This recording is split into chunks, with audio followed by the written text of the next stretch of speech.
The views and opinions expressed on this program are solely those of the participants and do not necessarily reflect those of the Del Mar TV Foundation or the City of Del Mar.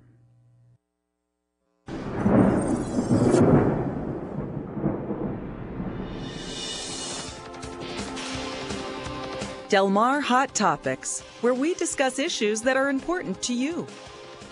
And now your host, Richard Levesque. $6 million offer and a $12 million counter.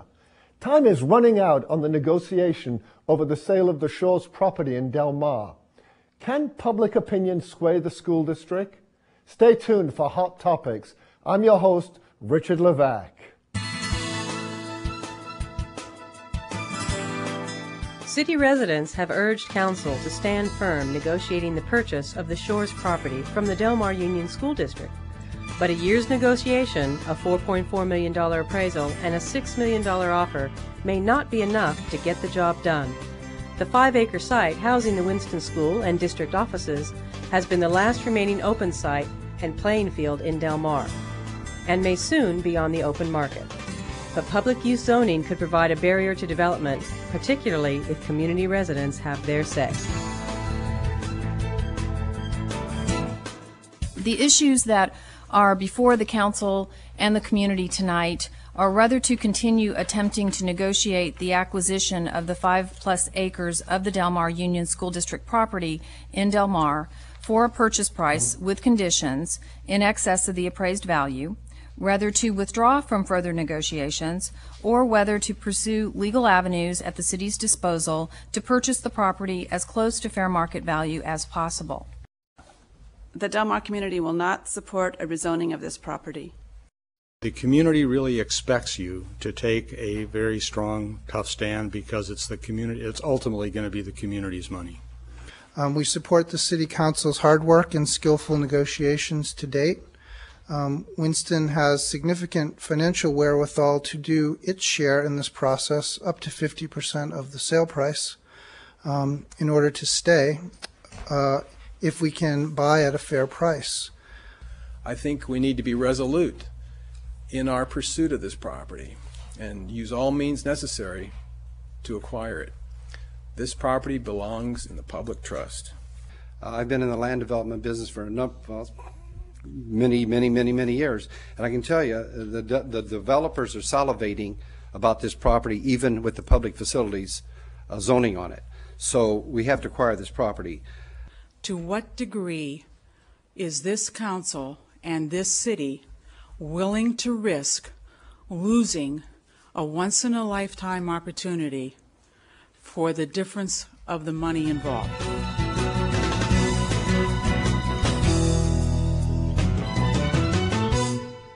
The City Council has asked the community, do you want us to keep bidding?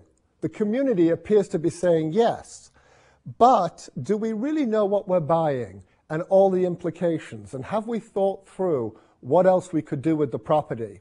To discuss these and other issues are Karen Kelly, 15 years as a commercial real estate broker and specializing in dealing with difficult commercial properties and joining us with a broken back.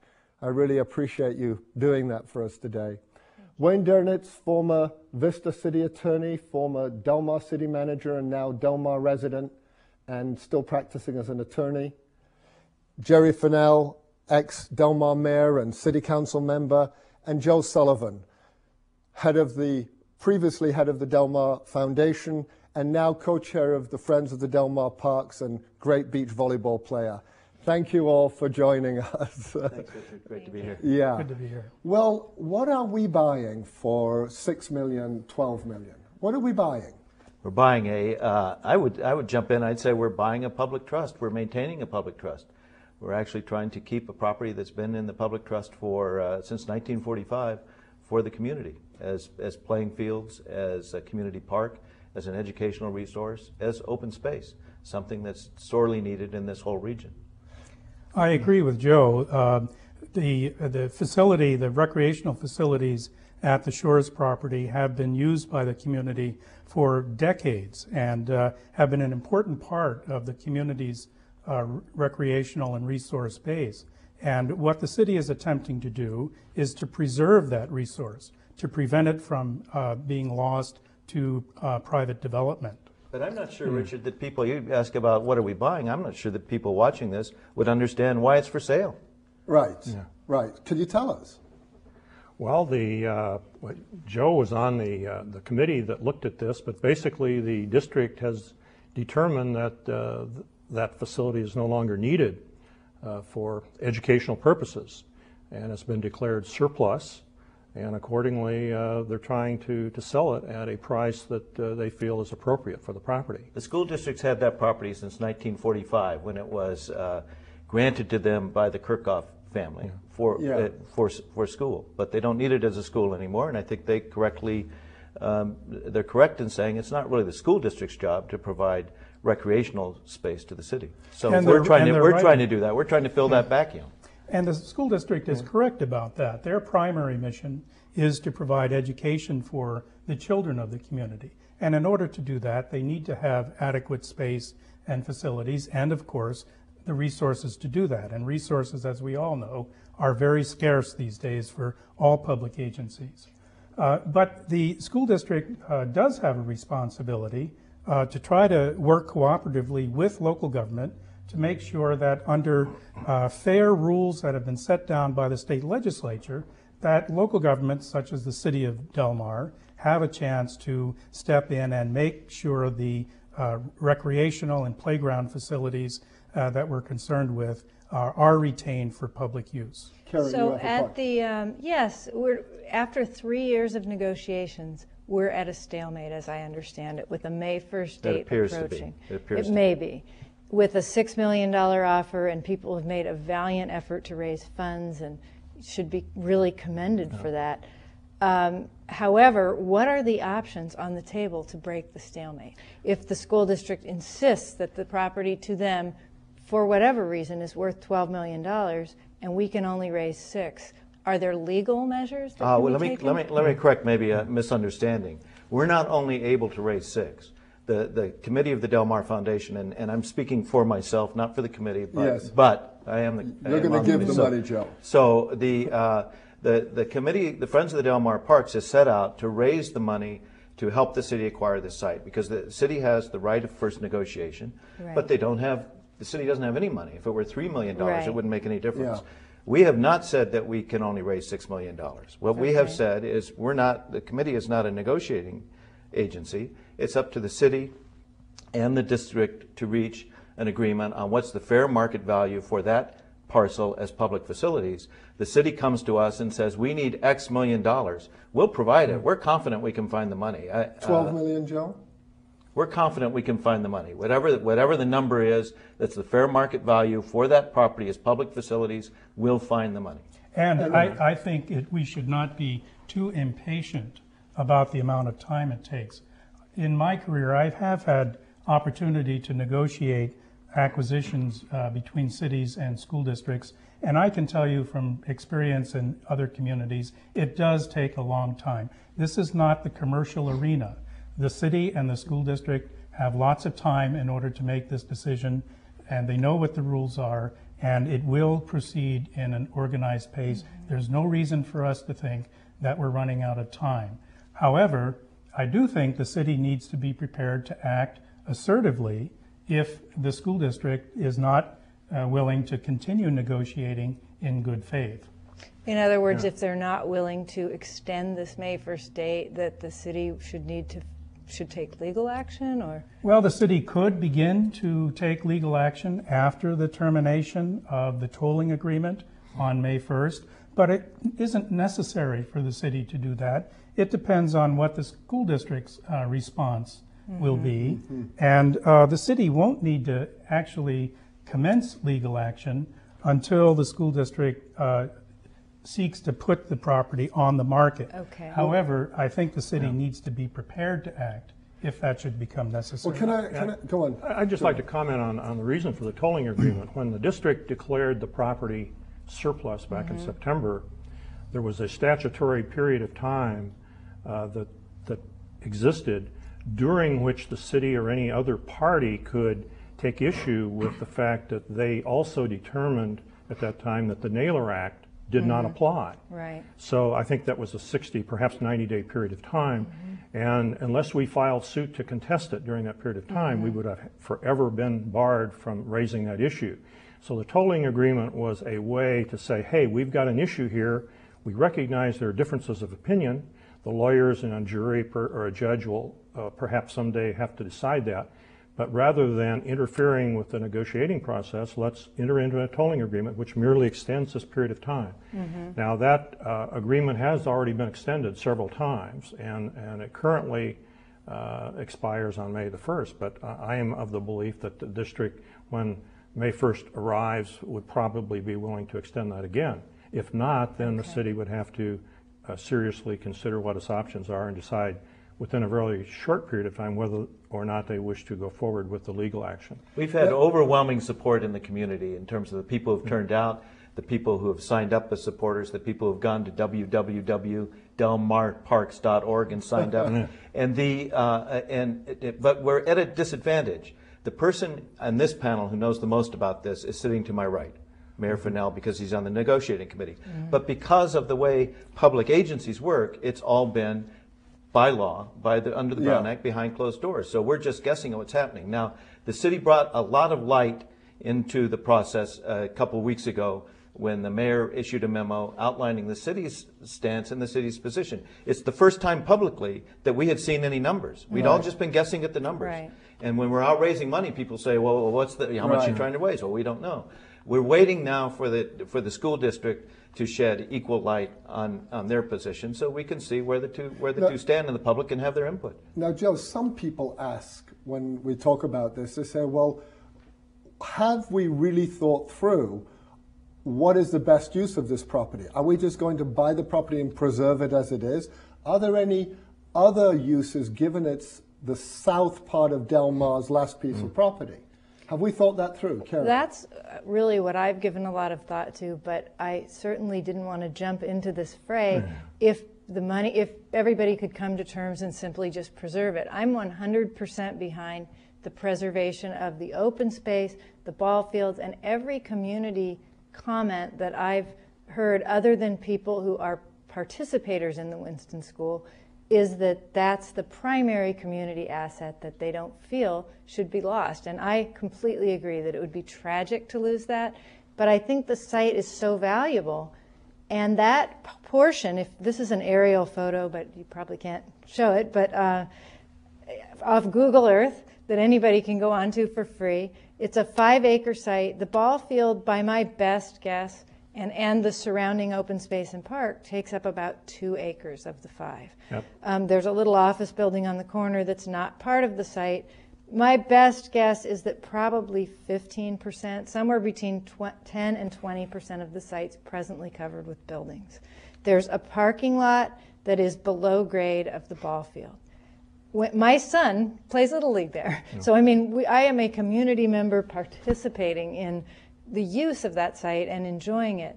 But I looked at it and thought, this property could solve, not only could the park be financed without people having to contribute money, but it could solve the Del Mar's parking problem on the south end of kind of the downtown core in a very nice way because of the natural grade of the site. So why not take a proactive stance as Del Mar City? I mean, I know this goes against the grain and people are used to saying no, no, no. Why not say, okay, school district, we will let you rezone and redevelop 1 acre of the site. This is the problem. Joe, before we get into that, we're going to take a quick break in a second. So we'll come back and you can start with talking about that. Or yield to the mayor. Or yield to the mayor. But let's take a quick break and then you can talk more about your particular vision and why Joe doesn't think it'll work. Okay. We're going to take a quick break. We'll be right back. We're talking about the Del Mar Shores property. Stay with us. Turn up the heat on Hot Topics. Share your ideas or suggestions. We'd love to hear from you. Or underwrite a program and bring community awareness to your business. Call 858-481-2882 to find out how you can participate.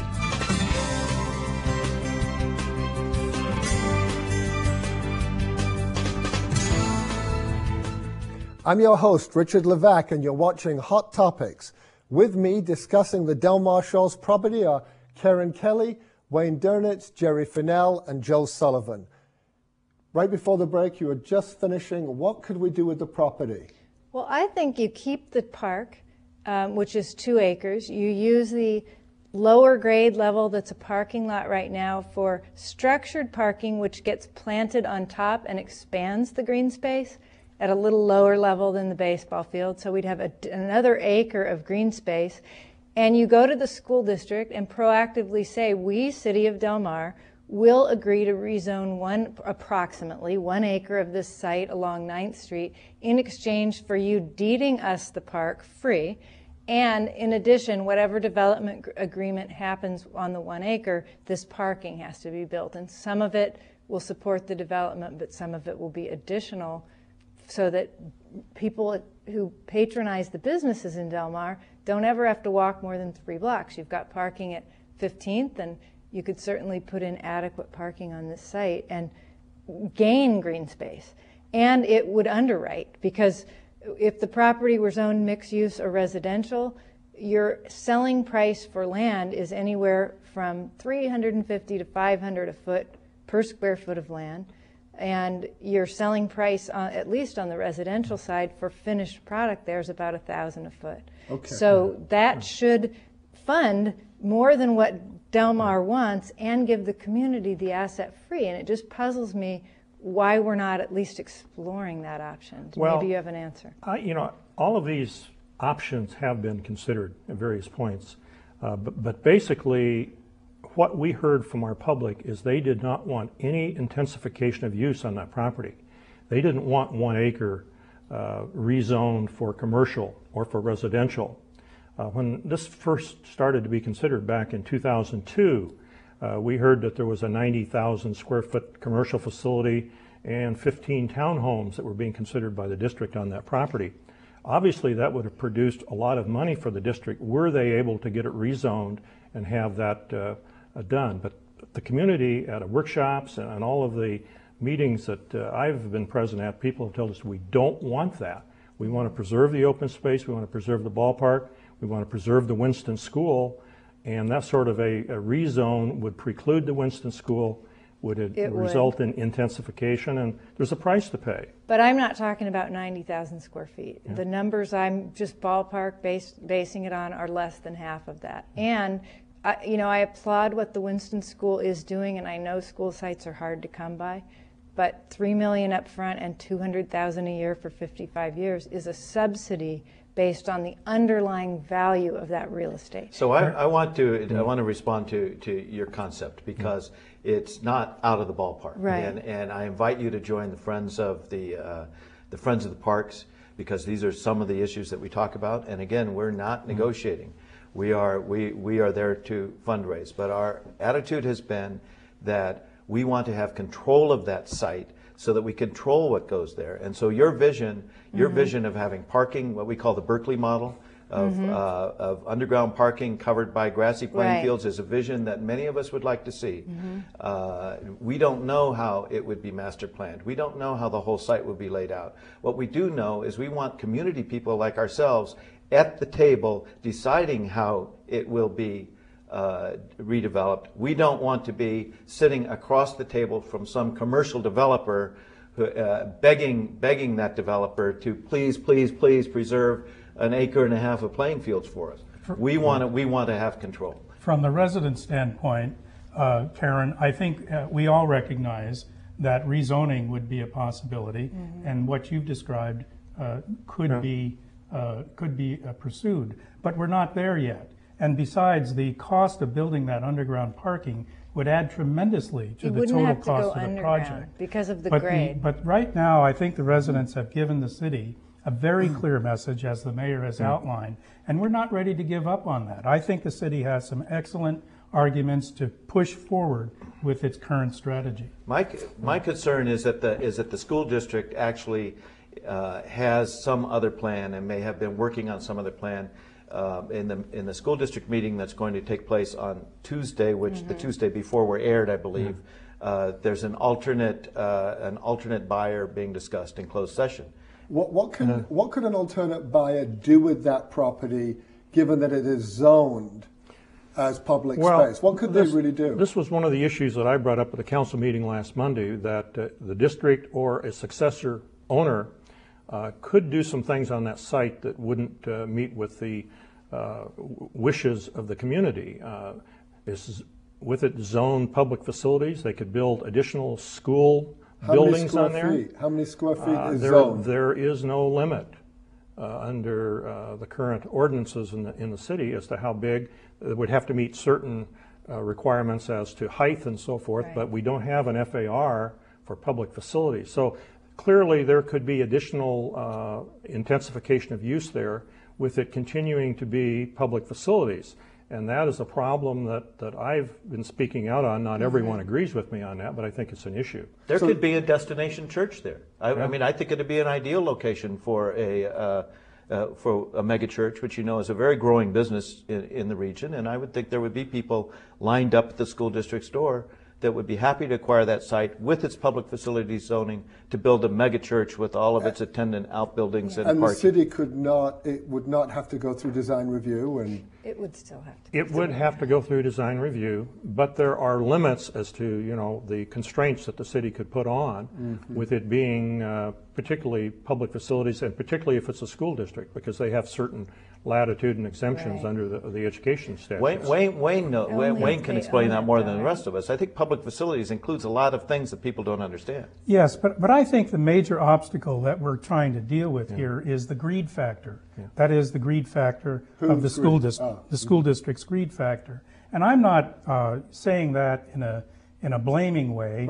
I think what the school district is trying to do is to get as much money as it possibly can from this transaction. And they're starting to develop strategies. They have developed strategies to try to get the city out of the picture in order that they can then sell it to the private sector, where they hope that the ultimate price they'll get could be as high as the price they're asking, $12 million. I was concerned this last few days when the school superintendent published a public letter in which she used the term, the first time I've seen it, highest and best use for that property. And highest and best use is developer code speak for intense development. And let me say this, and to me that was... But it is the city's mandate to get as much money for the kids. The district, you mean? The district. It's not. That's a misunderstanding. To get money for the kids. It's not. That's a misunderstanding. If you look at the state law, and I served on the Surplus Property Advisory Committee, not an attorney, and we have an attorney here. Let me read the law, Joe. It says, the legislative intent is to allow school districts to recover their investment in surplus property while making it possible for other agencies to acquire the property and keep it available for playground, playing field, or other outdoor recreational and open space use. That's what the state legislature said when it passed the Naylor Act back in the early 1980s. And I have to say that it isn't unusual for the Del Mar School District to want to maximize the profit it can make on this property. Every school district in the state is trying to do the same thing. Right. But the legislature has made it clear they have an equal responsibility to help local governments, such as the city, preserve the recreational uses. And why do they feel the property's exempt from the Naylor Act? Well, I think I can't speak with exact knowledge of the facts and circumstances, but there are provisions in the statute that enable school districts under certain circumstances to exempt surplus school sites from the provisions of the Act. My understanding is that the city believes that those facts and circumstances do not exist, and therefore the school district cannot exempt them, but that the school district believes they do exist and are seeking to assert their exemption. Now, we'll have to see how that plays out. It may require a court to make a decision whether the facts and circumstances meet the exception requirements or not. The fact that they took the trouble a year ago to get that opinion that it doesn't apply, I think should have been a red flag that we all should have recognized. I'm sorry. Well, I was just going to say again, that's the reason the tolling agreement exists, and that's why we've been extending it time, because there are two very differing views on the applicability of that act. So I'll speak for the committee again. We're not, again, I want to make it clear, we're not asking the trustees to do anything that would violate their fiduciary duty. They're elected to represent the school district. This site was bought and paid for by people who live in the city of Del Mar. Because at the time it was bought and paid for and built, that was the school district. Right. What we would like the trustees to do, whether or not the Naylor Act applies, whether or not they want to go to court and ask what if the Naylor Act applies, we would like the trustees to follow the spirit of the Naylor Act, which is to keep that as recreational open space for the kids. We're all, I mean, I think everyone, both the trustees and the people on the committee and everybody on this panel, what we're really thinking about are the kids. But aren't they separate issues, keeping the field for the kids and keeping the rest of those 40-year-old dilapidated, functionally obsolete buildings exactly the same? I mean, aren't they separate issues? Can we not kind of tease those apart and say, yes, one applies, but maybe that doesn't by definition mean nothing should change? And who's liable if an earthquake demolishes a building with kids in it? Who's liable? Well, that's a big question. It depends on the facts and circumstances, as always. But I don't think the city needs to worry about that. That may be a concern for the school district or the state. The reason you can't separate the buildings from the rest of the site, again, I get back to my point of we want to be at the table. No one's going to argue that those buildings shouldn't be replaced. Nobody's going to argue. We'd be happy to have the school district stay there. I'd be happy to have the school district stay there. I'd be happy to have the Winston School stay there. I'd be happy to have those buildings renovated. The surrounding neighborhood would be happy to do that. Well, but maybe this is the Del Mar way. We're all control freaks. That's why we're here. We want to have control of what happens to that property. We don't want some outside commercial developer. Well, what I think is important is that the city has worked out a memorandum of understanding with the Winston School, which permits the Winston School to stay there for 55 years and to rebuild its school. The arrangement they have with the school district, they only get to stay there 1 or 2 more years. So this preserves the ability of the Winston School to remain on that property under financial terms, which I think are fair and reasonable when you look at the entire financial package. And so I think that we're accomplishing a major objective by going forward on this scenario. And you know what? With that, we have to finish. Pretty hot topic. We're so glad you could join us. You can see there's a lot going on with the Shores property. Stay tuned because we still don't know what's going to happen. If you want to get involved, make sure that you call Friends of Del Mar Parks. This has been Hot Topics. I'm your host, Richard Levac. We'll see you next time.